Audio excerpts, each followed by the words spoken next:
Ao longo da transmissão vocês vão entender os detalhes de como que ocorre a proliferação, como que o vírus ele se desenvolve na célula, as etapas de cada sintoma. Tudo isso eu pretendo passar para vocês agora, né? Então, só fazendo uma recapitulação,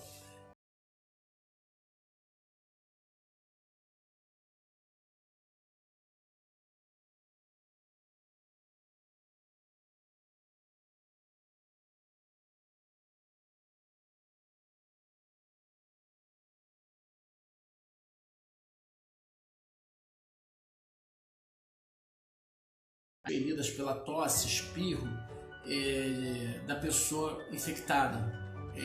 Então eu dei um exemplo de você estando caminhando, né, e a pessoa tosse, espirra e o vírus propaga no ar, você passa após, você recebe aquele fluido, você pode ser contaminado.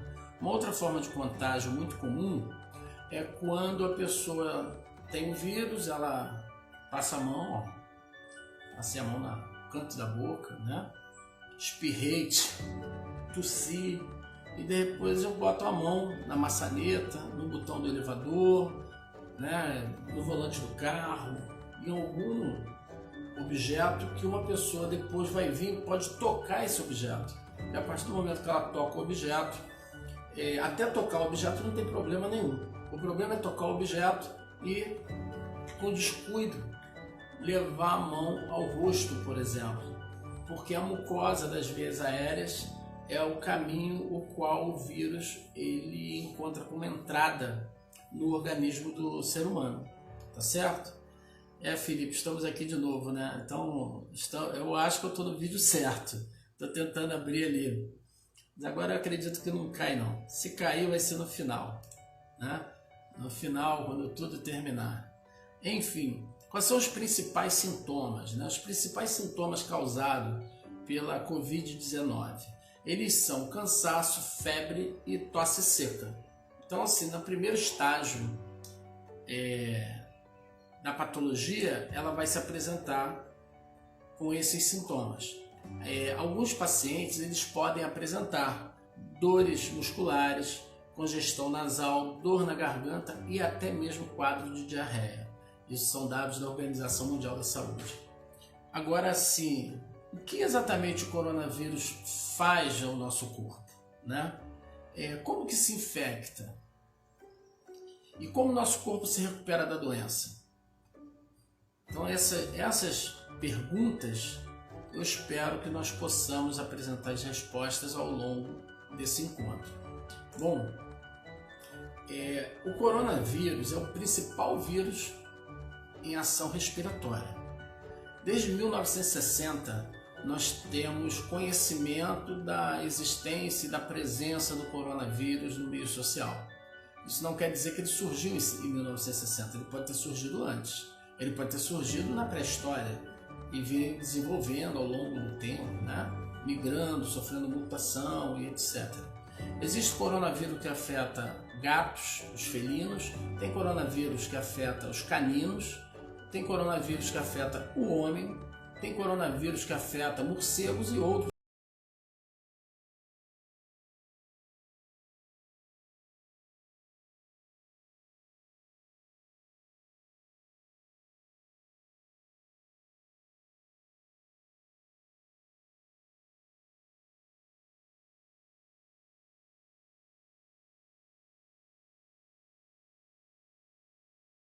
Como prevenção a gripes e resfriados para os cães. Realmente tem, mas a mutação do corona que ali está não é a mesma que tem infectado o homem hoje. Então não se baseiem por vídeos dessa natureza, tá certo? Procura ouvir um especialista, procura ouvir a um profissional da área ou visite o site do Ministério da Saúde. Lá você vai ter informações com boletins diários que coloca ali os avanços, os fracassos, as precauções, os cuidados que temos que ter para conter essa epidemia, tá? Que na verdade já é uma pandemia. Por esse motivo, né? Como esse vírus ele é respiratório, então assim, a infecção inicia onde? Na garganta, né? A partir do momento que o vírus entra no seu corpo, ele vai encontrar um ambiente muito agradável e salutar para ele na garganta, onde ele provavelmente ali ele vai se ambientando. E ele vai entrar como? Por meio dos olhos, boca ou nariz. Então assim, ele se liga às células de mucosa do fundo do nariz e da garganta. Tá? Para se replicar, o coronavírus precisa sequestrar uma célula. Ele sequestra a célula, tá? Por meio de uma proteína. Através dessa proteína,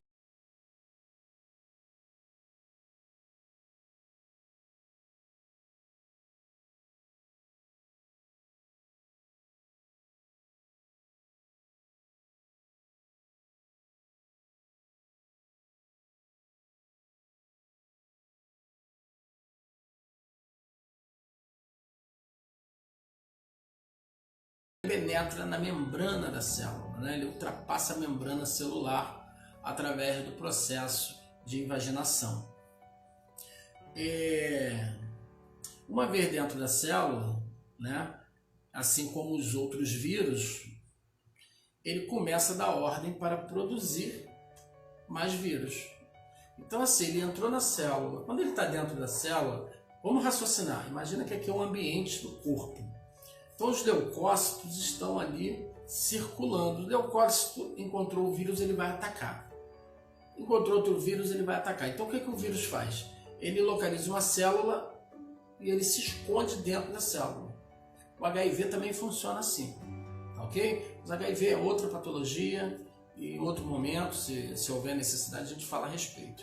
Então ele entra na célula. Quando ele entra na célula, os leucócitos que estão circulando no organismo, ele não acha o vírus, porque ele está dentro da célula. Então dentro da célula, o que o vírus faz? Ele não tem DNA, ele tem RNA.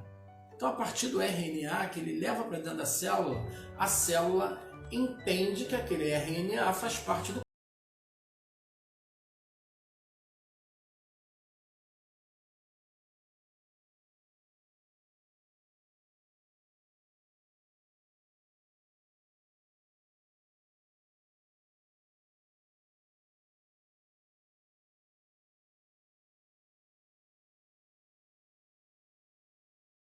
assim, ele só pode se multiplicar dentro da célula do organismo. Isso no caso da pessoa infectada. Pegou? Tá? Então ele, para se reproduzir, ele tem que estar dentro da célula do organismo da pessoa infectada, para que ele possa, né, se reproduzir, tá certo?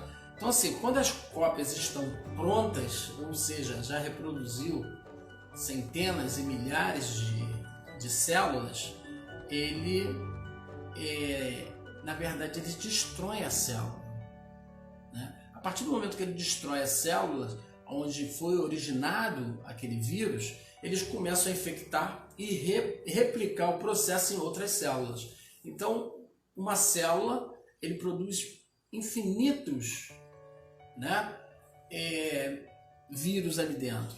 Uma vez que o volume eleva-se, ele estoura a célula e ele busca outras células para se abrigar, tá? Cada unidade, cada vírus, ele pode criar entre 10 e 100 mil cópias dele mesmo.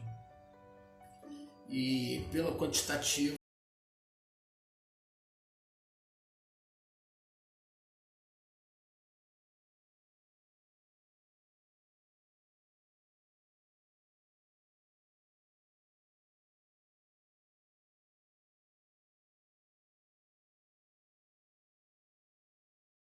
isso aí é o nosso sistema imune. Então ele vai apresentar uma resposta inflamatória, atacando o vírus. E aí tem um complicador, né? É por isso que começamos a sentir, a partir desse ataque, que o nosso organismo faz aos vírus, que nós começamos a sentir dor de garganta, podemos ter também o nariz entupido, né? Porque vai sendo criada a secreção, resultado dessa ação inflamatória. Tudo bem até aí? Então, a partir do momento que ele cria esse desconforto inicial, né, que é a dor na garganta, nariz entupido e pode ter algum outro desconforto, esse vírus ele vai entrar nos tubos brônquicos. Olha bem, tá? Então ele penetrou pela mucosa dos olhos, nariz e boca, se alojou na garganta e a partir do momento que ele está alojado ali, se ambientando, ele vai buscar os tubos brônquicos.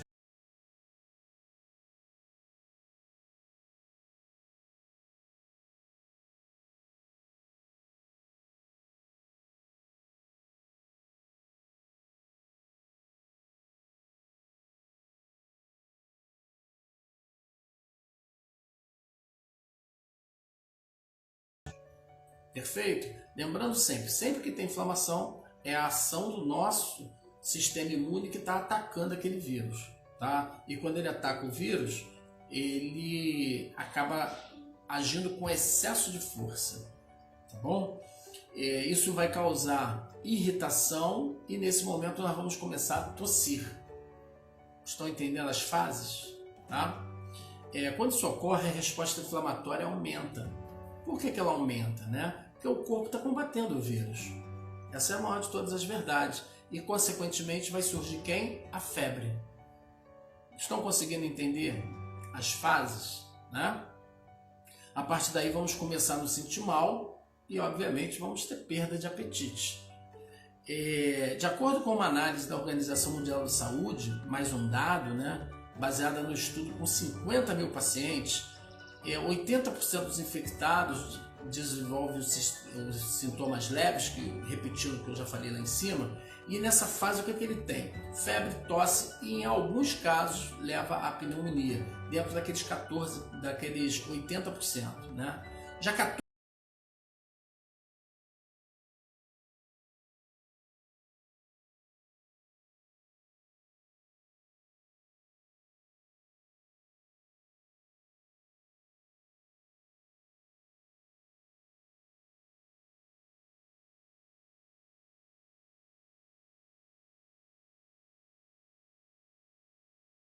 perfeito, né? A situação da infecção ela pode piorar, né? Ela vai piorar, né? Se você não trata, a tendência é piorar. Algumas pessoas que têm uma boa resposta imune, elas vão conseguir eliminar a ação viral em tempo hábil, né? Porque o seu organismo vai combater esse invasor com mais rigidez. Mas as pessoas que têm imunidade mais comprometida, ela realmente vai levar mais tempo para poder ter a defesa e ele precisa do aporte, precisa do apoio, né? Medicamentoso, de oxigênio, para que ele possa ter força para superar essa dificuldade.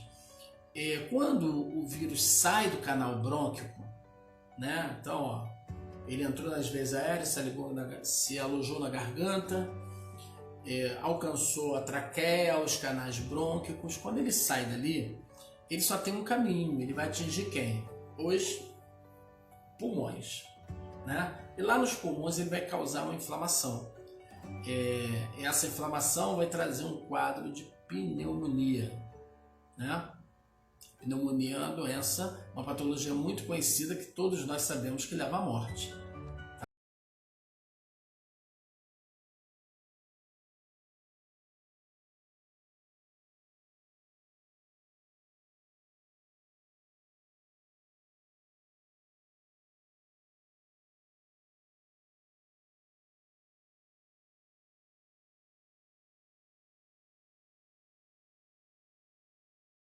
A bolsa que recebe o ar, imagina, ela está comprometida, então ela perde a capacidade de armazenar o oxigênio, tá?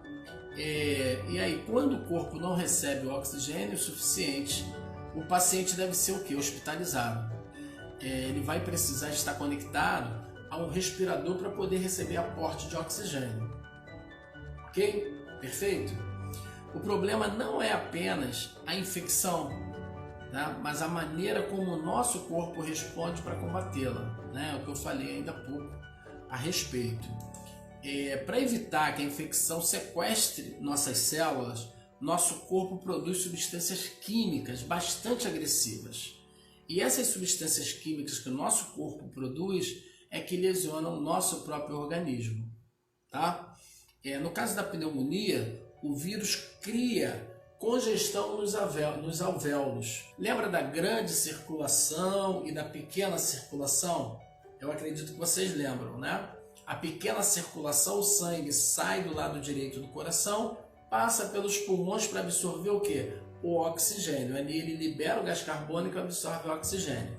O sangue retorna para o coração e ele é distribuído em todo o corpo, um sangue arterial rico em oxigênio, tá? Quando o pulmão perde a capacidade, os alvéolos estão sobrecarregados com o efeito da pneumonia, ele não vai promover essa troca gasosa. Então, o coração ele não vai realizar a hematose adequadamente. O sangue vai retornar dos pulmões com gás carbônico e ele vai ser distribuído sangue venoso no corpo, e com isso vai haver a morte celular em alguns órgãos. Os alvéolos são pequenos, né? São pequenos saquinhos de ar que estão lá na base dos nossos pulmões, certo? Lá nos bronquíolos. E aí você tem lá na base dos bronquíolos os alvéolos, são pequenos saquinhos de ar.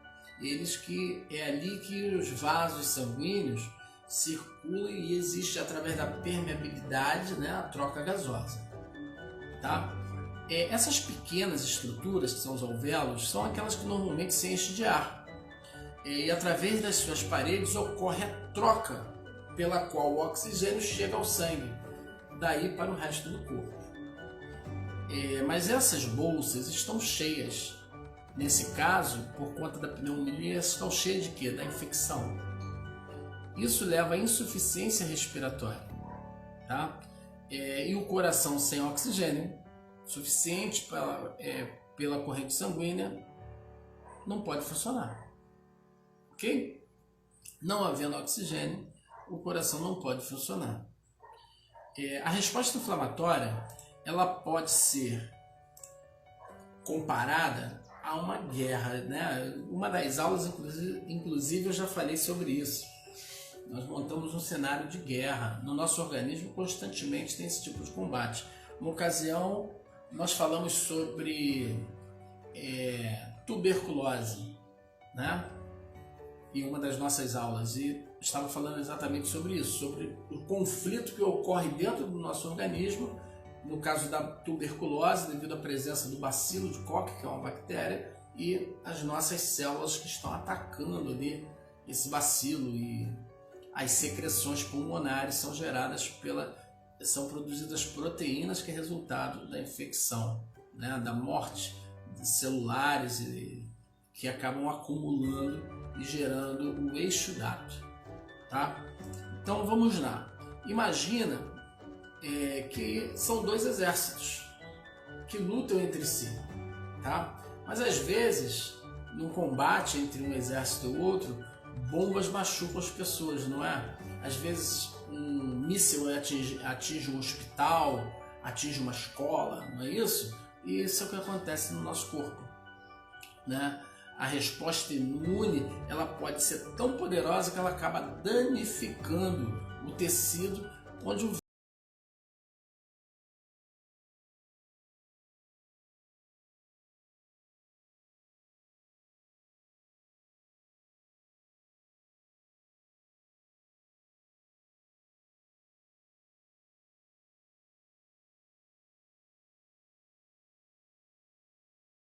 no nosso organismo em função da nossa defesa, do nosso sistema autoimune, tá?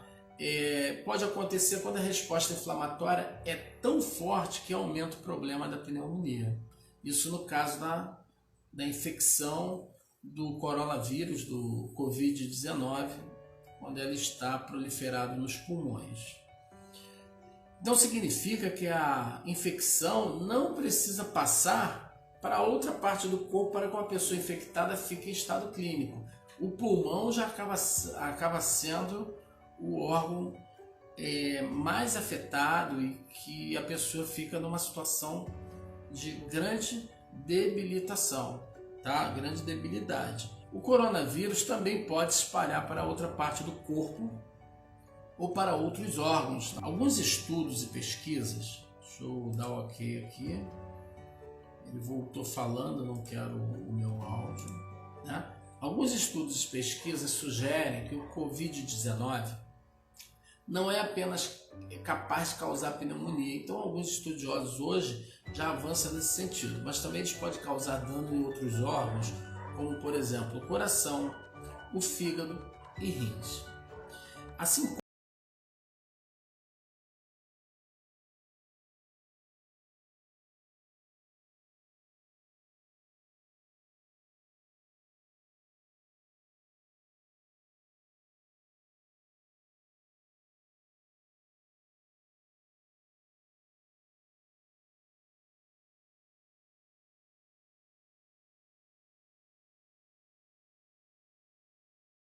seja mais agressiva e ela vai atacar com muita violência, podendo gerar o tal dano colateral que eu falei há poucos instantes.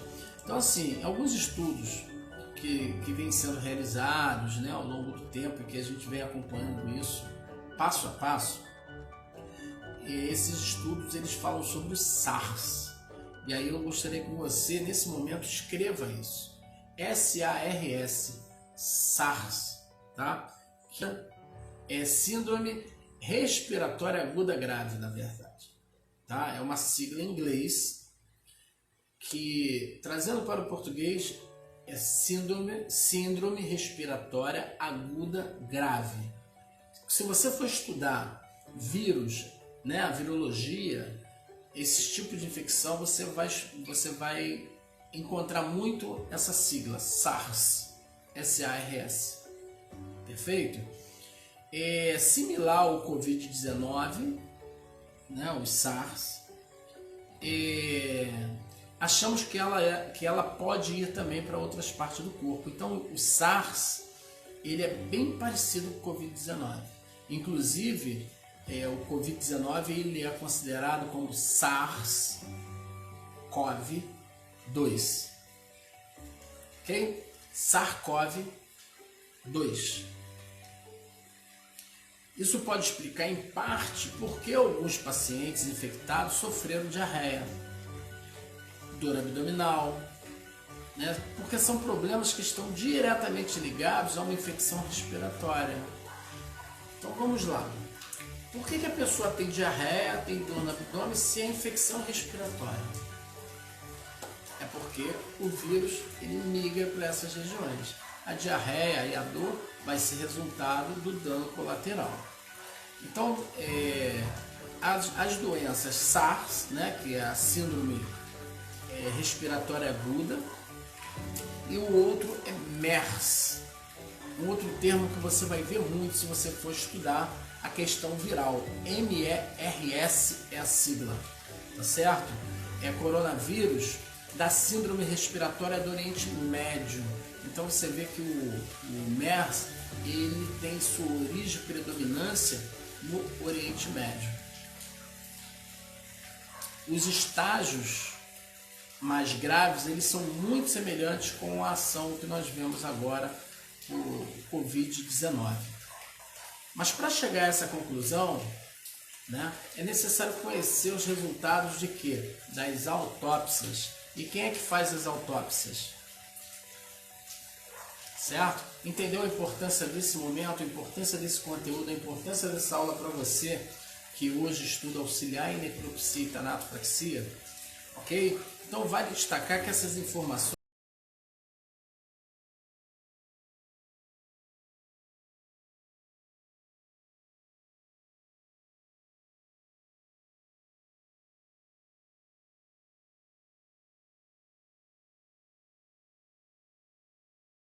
desse combate, dessa grande guerra que pode haver entre a presença do vírus, melhor dizendo, e nossas células de defesa. Quanto aos danos de longo prazo, né, as pessoas que ficam mais tempo sob cuidados médicos e com o mal-estar gerado pelo coronavírus, tanto nos pulmões quanto em outros órgãos, a grande maioria dos pacientes eles acabam tendo uma recuperação completa, tá? Então, mesmo quem é infectado de uma forma mais agressiva, que esse vírus se prolifere no corpo, ele acaba tendo uma recuperação completa. Embora também haja alguns relatos, já existem alguns relatos de pacientes que, como consequência da inflamação, possam ter algumas cicatrizes, né? E nós usamos nos estudos o termo cicatriz, porque é uma marca que indica que ali teve uma determinada patologia, tá? E essa cicatriz ela pode ser encontrada, poderá ser encontrada em alguns pacientes nos pulmões, em função da sua capacidade pulmonar ficar reduzida durante algum tempo, ok? Vai levar tempo ainda vai levar algum tempo para determinar isso com mais precisão, né? Agora a atenção dos especialistas no mundo todo ela está focada nos problemas agudos referente a essa patologia. Com o avanço da pandemia gerada com o Covid-19, os especialistas ainda não tiveram tempo de pensar como que vai lidar a relação da sociedade com esse vírus a longo prazo. A grande preocupação hoje é no combate imediato à doença, ok? Bom, até aqui eu falei para você tudo sobre a doença. Espero que você tenha entendido. Se vocês observarem o cuidado que nós temos com biossegurança quando estamos no laboratório, no sanatório, é por aí que nós temos que nos basear, tá? EPI completo, máscara, luvas, botas, avental, jaleco. Não podemos dar espaço da margem para o risco da infecção, tá? Porque se o vírus estiver dentro do corpo, ele realmente vai estar ativo, mesmo que o corpo tenha morrido. Lembram de tanatologia forense? O corpo morre em tempos diferentes? É isso aí que acontece, tá? A tela aqui não está voltando para mim, então eu acho que quando você entende que se faz necessário o uso correto da EPI, se você tiver dúvida sobre isso, pergunte ao seu professor na sala de aula.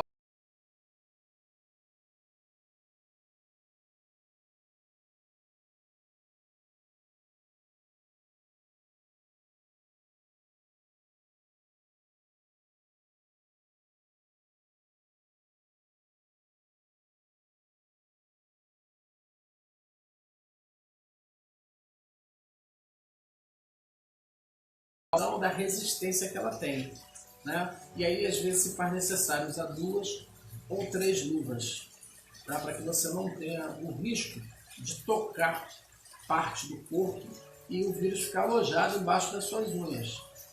Na Itália, onde no momento a situação está mais agressiva, tiveram relatos de 3 médicos que acabaram fazendo procedimentos sem uso de luvas.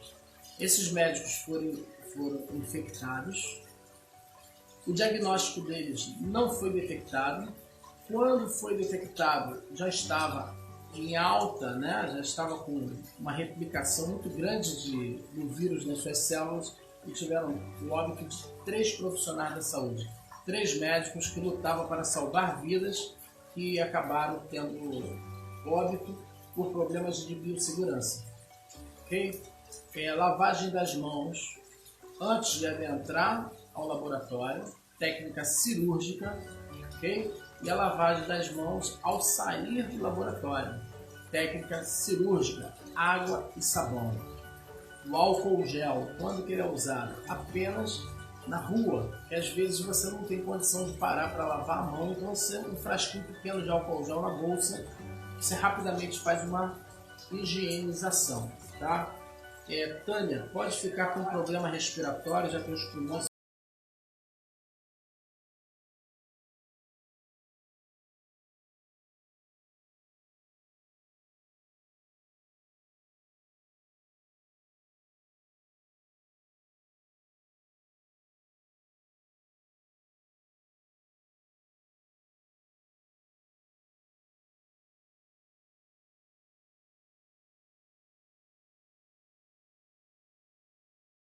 lá a pandemia. E posteriormente para que ela não retorne. Eu acho que algumas medidas vão ter que ser tomadas, né? Alguns cuidados, a princípio, principalmente para nós brasileiros, cariocas, paulistas, né? Que gosta de dar beijinho no rosto, abraços muito calorosos, né? No momento em que vai cumprimentar um amigo. Então, naturalmente, isso aí são alguns comportamentos que provavelmente deverão ser mudados, tá?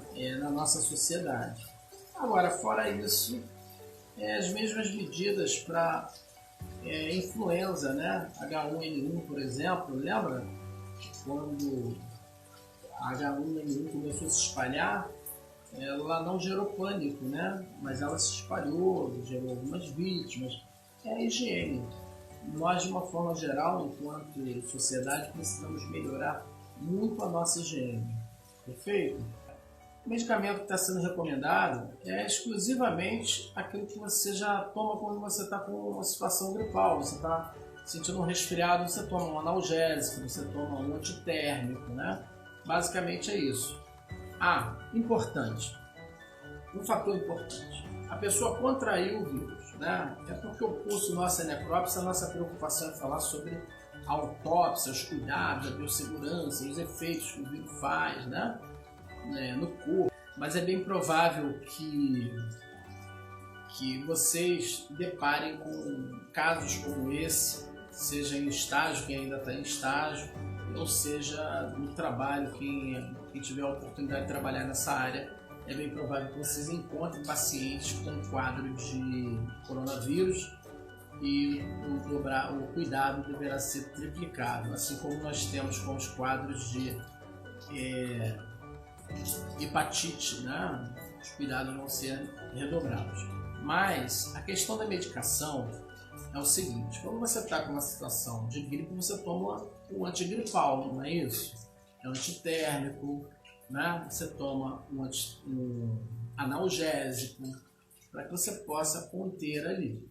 Então essa é a medicação orientada, tá? É o básico, aquilo que você já é acostumado. Alguns tomam dipirona, outros são alérgicos à dipirona, usam paracetamol. Então são os medicamentos mais comuns. E você precisa estar sempre hidratado, tem que se alimentar bem, né? Você tem que ingerir água, tá? O aporte de vitamina C, suco de laranja, suco de limão, você precisa absorvê-los, tá? Para que você possa alimentar suas células, que vai promover a sua defesa, tá certo? O ideal é tomar medicação básica e, uma vez que a pessoa apresente complicação respiratória, comparecer ao posto de saúde, não é o hospital. Posto de saúde, unidade básica de saúde. O hospital não está preparado para receber paciente com quadro de Covid-19, tá certo? O posto de saúde, que aí a partir dali você vai ser colocada em repouso, soro e aporte de oxigênio para que seu organismo tenha força para combater essa ação viral. Um beijo no coração de todos vocês. A gente se vê por aí. Um abraço, eu sou o professor Evandro Brasil. Muito obrigado por estar comigo até esse momento.